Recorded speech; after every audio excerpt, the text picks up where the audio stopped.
আলোচনা করতে চাই বাংলাদেশ পাকিস্তান সিরিজ নিয়ে। এবং সেই সিরিজে এখন পর্যন্ত টানা 2 ম্যাচ জিতে স্মার্ট ক্রিকেট খেলে বাংলাদেশ দল সিরিজটা নিজেদের করে নিয়েছে।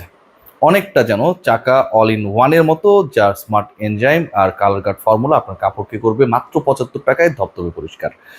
ডিসকাশনে যাচ্ছি এবং এই ডিসকাশনে কি পয়েন্টস কয়েকটা রয়েছে। 1 নাম্বার পয়েন্ট যেটা, যে পরের ম্যাচেও নাইম শেখকে খেলানো হবে, পরের ম্যাচেও ইনফর্ম তানজিদ হাসান তামিম খেলবেন না। আসলে কি তাই? পরিকল্পনাটা কি? কি ভাবছে টিম ম্যানেজমেন্ট?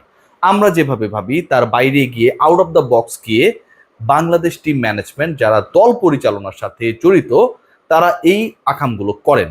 গত ম্যাচে আমরা দেখেছি চরম বিতর্কিত একটা সিদ্ধান্ত তারা গ্রহণ করেছে এবং সেই সিদ্ধান্তে রেস্ট দেওয়া হয়েছে। প্রথমে বলা হয়েছে তানজিদ হাসান তামিমকে, রেস্ট মানে কি বিশ্রাম, কিন্তু এই বিশ্রামে থাকা ক্রিকেটারকে টিম ম্যানেজমেন্ট ঠিকই ফিল্ডিং এ নামিয়েছিল, স্লিপে ফিল্ডিং করেছেন লিটন কুমার দাসের পাশে। কিন্তু তিনি যেটা সবচেয়ে ভালো পারেন, ব্যাটিংটা, ওপেনিং ব্যাটিং, ছক্কা মারতে পারেন, সেটা তাকে ব্যবহার করা হয়নি। পরের ম্যাচেও কি তিনি ড্রপ হচ্ছেন? পরের ম্যাচেও কি নাইম শেখ ওপেন করবেন 42 স্ট্রাইক রেটের ব্যাটার? এই প্রশ্নের উত্তর মেলানোর চেষ্টা করব। দ্বিতীয় পয়েন্ট যেটা, এটা আরো ভয়াবহ একটা পয়েন্ট, আগামীকাল পাকিস্তানি ব্যাটাররা 2বার করে ব্যাটিং করার সুযোগ পাবে। পাকিস্তান পরের ম্যাচে, মানে লাস্ট যে ম্যাচটা, যেটায় হারলেই তারা বাংলা ওয়াশ হয়ে যাবে মিরপুর শেরেবাংলা স্টেডিয়ামে, সেই ম্যাচে পাকিস্তানি ব্যাটিং ডিপার্টমেন্টকে 2 ইনিংসে, মানে টোটাল টেস্টের মতো করে, মানে প্রথম এবং দ্বিতীয় ইনিংস 2বার ব্যাট করার সুযোগ করতে দেয়া হবে। এই আলোচনাটা আমি কেন করছি? আমি যে সেকেন্ড পয়েন্টটা বললাম, এটা অনেকটা আপনাদের কাছে মনে হতে পারে যে হুট করে কি এমন পরিবর্তন আসলো। অনেক কিছুর পরিবর্তন এসেছে মাইলস্টোন ট্র্যাজেডির কারণে। বাংলাদেশ ক্রিকেট বোর্ডে যে ইনিশিয়েটিভসগুলো রয়েছে আমরা দেখেছি, শ্রদ্ধা জানানো, কালো ব্যাচ ধারণ, নীরবতা পালন, বাদ্য না বাজানো, মানে প্রত্যেকটা স্টেপকে আসলে ক্রিকেট বোর্ড নিয়ে অনেক সমালোচনা আমরা করি।